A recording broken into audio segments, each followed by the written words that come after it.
golaha ammaanka ee qaramada midoobay waxa ay muddo sanad oo dheeraad ku kordhiyeen muddada cunaqabataynta ee saaran Soomaaliya ee hubka iyadoo aynu ognahay in cunaqabataynta hubka ee saaran Soomaaliya la saaray sanadkii 1992 ilaa maanta dalka waxa uu dadaal dheeraad ku bixinayaa sidii uu dunida uga heli lahaa aaminaad sidoo kalena dawladda loogu aqoonsan lahaa ama loogu ogolaan lahaa inay soo iibsato hubka culus si ay ula dagaalanto kooxaha argagixisada ee wali dagaalka wada qayb ka mid ah dalka dabcan Soomaaliya dhawaanahan waxay sameeynaysaa horumaro dhinaca diblomaasiyadda quwado waaweyn ayayna iskaashi dhow la yeelanaysaa iyadoo aynu ognahay qaraaro kala duwan oo golaha ammaanka iyo sidoo kale qaramada ka soo baxayba in ay helayso Soomaaliya dawlado ee dabcan ku mowqif ah oo diiday hadda go'aankan China ayaa ka mid ah dawladaha durba ka hadlay kana hor yimid qaraarkaas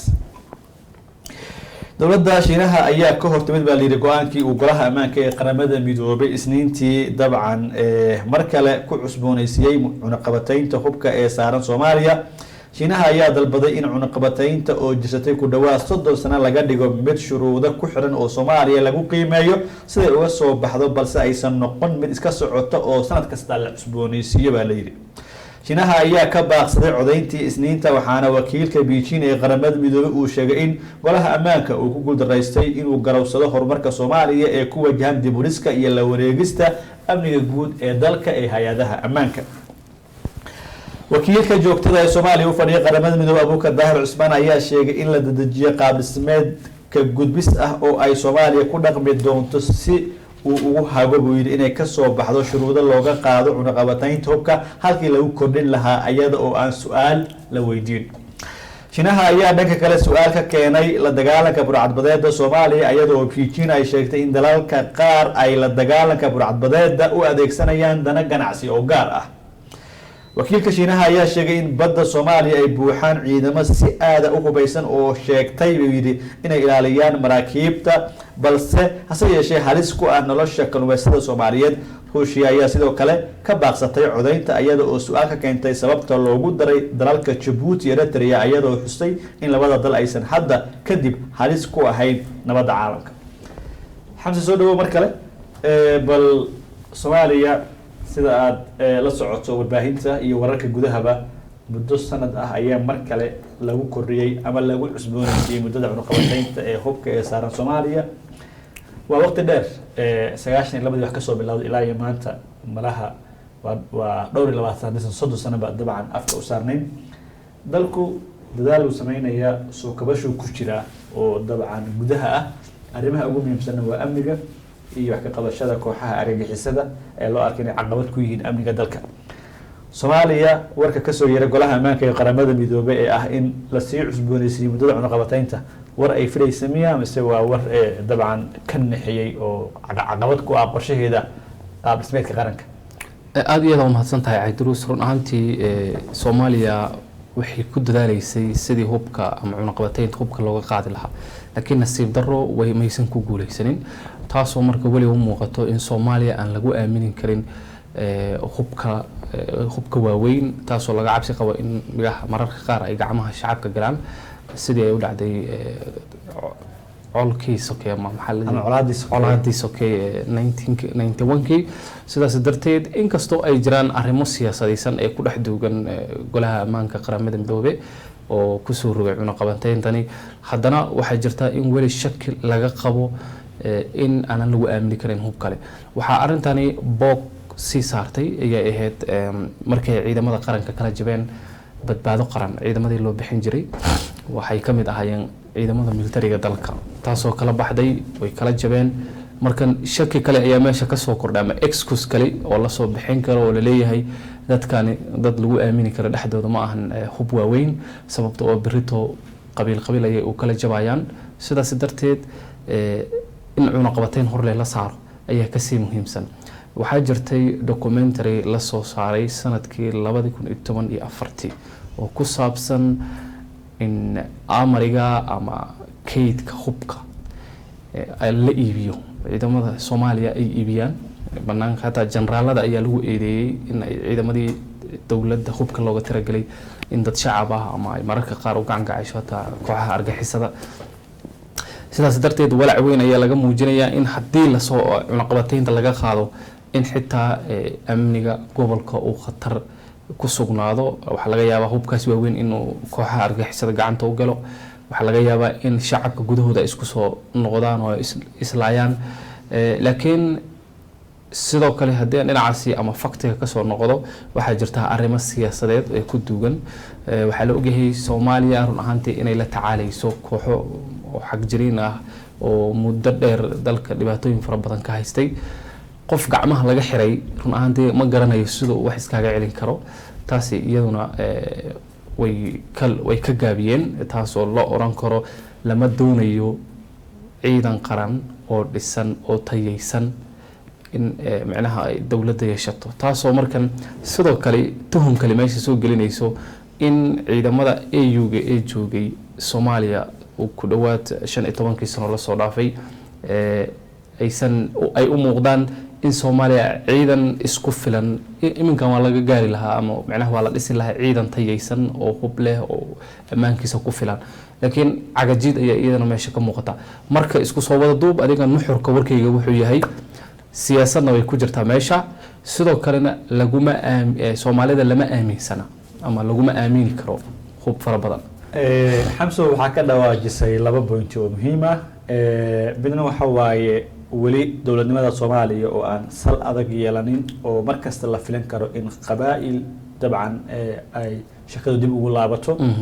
sida xustay waxaa soo qaadatay dhawaan markii ciidamo kamid ah xoogga dalka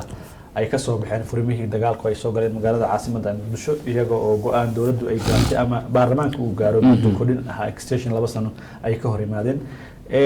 taas waxaa la sawir qadan bay bixisay oo ku saabsan weli inaysan jirin ciidamo qaran oo dabcan mowqif leh oo mabda' leh oo haddii siyaasiyiintu ay isdagaalaan xataa iyagu dantooda ay tahay difaaca dabcan dalka iyo dadka. tan kale waa ka dhawaajiso iyadana mudnaanta kale leh waxa weeyaan dalku dagaal buu ku jiraa muddo dheer weliba kooxa argagixisa ayaa jooga oo dabcan weliba lama oran karo waa Soomaaliya xitaa shakhsiyaad kale ayaa jira oo dibadaha ka yimi oo dawladda kale ka socdo qayb ka ah. dawladda ay Turkiga ka mid tahay marar badan waxay isweydiisay sidee Soomaaliya u adkaan kartaa cadawgeeda hadiiba hubka Soomaaliya dawladda ay haysatay kan argagixisada haystaan uu isku mid yahay. yacni waxay boorinaysay oo ay dhiirigelinaysay in dawladda ay hesho hub oo ay cadawga kula dagaalanto. sida ogta Turkiga wuxuu tababaraa ciidamo kamid ah xoogga dalka iyo booliska weliba hub oo aad runtii looga taxadiroosiyaa, laakiin weli ma ahan hub ka hor imaanaya dabcan shuruucda xadidaadda. hadda waqtiga la joogo 30 sano waa ku dhowdahay, dalku weli waa soo kabanaya. weliba dowladda madaxweyne Farmaajo waxaa lagu ammaanaya inay ciidamadu dabcan tayaysay oo ay tira koobtay oo isbarbaryaaci jiray meesha ka saartay. laakiin warkan war qalbi dabcan taabad leh oo xanuun leh oo rajabeel kala sii abuuraya Soomaaliya. aad iyo aad run ahaantii haddii wax dib ku celiyo badbaado qaran ama ciidamadii qaranka marka ay kala jabeen idaacadaha ugu waaweyn ama uga saameynta badan adduunka liidkooda koro waxay ka dhigayeen ciidamada militariga Soomaaliya oo kala jabay. marka meeshaasi sawir xun ayay bixinaysaa. laakiin Idrusow inta aan xogta ka hayo ayaa waxay tahay ciidamada uu Turkiga tababaro waa ciidamo tarbiyaysan oo run ahaantii oo la oran karo waa ciidamo qaran. laakiin ciidamadii badbaado qaran ka soo baxay inta badan waxaa la leeyahay waxay u badnaayeen maleeshiyaad la soo abaabulay, inkastoo ay ku jiraan ciidamada maxaan ku yiraahdaa qaranka qaar ay kamid ahayn, laakiin ma ahan ayaa la leeyahay ciidamadii ay Turkiga soo tababartay. sidoo kale generaalada hogaaminayay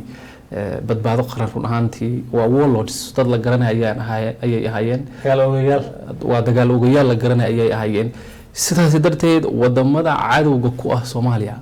advantage ay ka arkayeen halkaas, iyagoo waliba sii dhahayo dadka amaanta haddii hubka loo fasaxo waa ayagii ayaa isku laabanaya sababtoo ciidamadii militariga ayaa kala jabay. hadhowna wixii 91kii halkaas ka dhacun baa ka dhici doona. marka go'aanka ka soo baxay qaramada midoobay ee dhanka hubka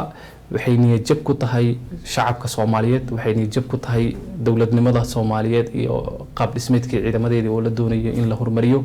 waxay sidoo kale fursad siinaysaa AU oo baryahaniba u muuqatay inay ciidamo hor leh wadanka soo galiso. waxaa la dhihi karaa sababta waxaad iskaga celisaan malaha, laakiin Soomaaliya garbay u leedahay in gacmaheeda la furfuro si ay cadowga gacmaheeda iskaga celiso maasha allah wadanka uga fiican hadda la dhihi karo wax buu qabtay waa Turkiga oo gawaarida dagaalka keenay ciidamo fara badan keenay ilaa haddana ciidamada tababarkooda sii wado laakiin qaramada midoobay run ahaantii siyaasayna waa ku jirtaa laakiin sawirka guud oo lagu hoos dhuuman kara ayaa waxa noqon kara wixii ka dhacay Muqdisho April wasoo koobana Hamza oo ku sii dheeraanayno waxa taabatay in uu jiro dabcan arrimo siyaasadeedna inay ku lamaan yihiin shakadan sida aad xustay Amisom askarta hadda wadanka joogta dhowr iyo 20 baa lagu qiyaasaa marka la yiraahdo waqtigoodii baa dhamaadeen mandate-ka waa loo sii kordhiyaa dawladdu waxay ka dagaalantaa har iyo habeen inay tiraahdo annaga waqtigeeni waa la joogaa na taageera ammaanka anaga la wareegayna Amisom wadanka isaga baxdo hadda waxaa socda qorshe kale dawladda ay ka hortimid oo ah in la keeno ciidamo kale oo dabcan qaramada midowga ka socda iyo kuwa midowga Afrika laakiin magaca guud ee qaramada midowga ku howlgalaya taasna dabcan waa mashruuc bay sii dheereynaysaa marka waxa leedahay Soomaalidu ma iyaga ayaa isku dhagan mise sheey ayaa ku dhagan Soomaalida ayaga ayaa isku dhagan laakiin intaanan gudahan u galin arrin yana jirta inaan ku fahamsiyo rabo magacan loo bedelayo oo laga dhigi rabo ciidamada UN-ka caqabado weyn bay keeni doontaa oo aysan dadka aan fahamsanayn koow awoodda hadda Amisom wadad la xisaabtamo laakiin once haddii UN laga dhigo cid la xisaabtamaysa ma jirto macnaha nabad ilaalin bay meesha u joogaan xitaa waxaa khatar ku jirta in xukuumadda awood ahaan laga bato oo macnaha ciidan ama UN-ka ay wax walba iyaga maamuladaan oo ay ama saameyn ku lahaadaan xukunka dalka كويبه هرت واحد فائده وجد جرت ماشان ما جرت هدي أن UN لو بدل وأنا كوبو قاعدين الدولة إنها كتجعلانتو لنا عاسي إن UN وحان برنامج كان سقر دن لو ترجمة إن أن لو بدل سببته once UN لو بدل خلاص دولة ضد الاسم ما يسو معنا قبته لكن هذا آمس ومضاد لا حسابتهم ضد operation كلقاعد صدا إنه يقلان لكن من كان هذا وحلقة يا إنه يسن ميشون أنقادن نبض إلى لنا هنا يوجوجان ويكون في يد بلوج إنه إسكوتان ملها تتاجنادان وستاس الأقالة إسكاجه هلان so the main thing الدولة اللي بهني وحيتها إنه يكون أتكيسو إنه UN لو بدري برنامج كان ها UN لو بدري بدي حكتو سومالي الجريه أيضا إسكو مخن حكومة دا لنا عباية كده قال لما يسا معارض كده عبو كده قال لما يا لأمين أمرك ما أنا هروح حاجرتي إن مدو مرشحين تقارع وتجن وفد يو كسعد وعصدان إن الله لقى بحكر العيد ما دام سوم هالكان العيد ما الصومالي وماشان هو أمين أي سنجرين so أديك جودها هذا بهدي أنا نسي أمينين إن ياكو أمين أمرك advantage يدتك كله فرصة يتسين يسدتك كله إن أي صفي عن كاجا جناح عصدان مرك شخصيات قار أو سياسيين أو ودنا وجهرين يحكي كسر ودنا كقبتها وحليدها أنت شخصي أي أركتان إسديديه طبعا أي كحومين أي كتهاي بي أرميه قرن كمستقبل كي ودن كمصير كي رجال الشعب كبا طبعا شيء هوس جينيا أجيات ورانا أن حقيقين كرين أي شيء يا إن بعض قرن أي صوت نقول دون تمرد تاز مركب وحي بس كسر سوق كله بفريدون تا وهو الكلام God forbid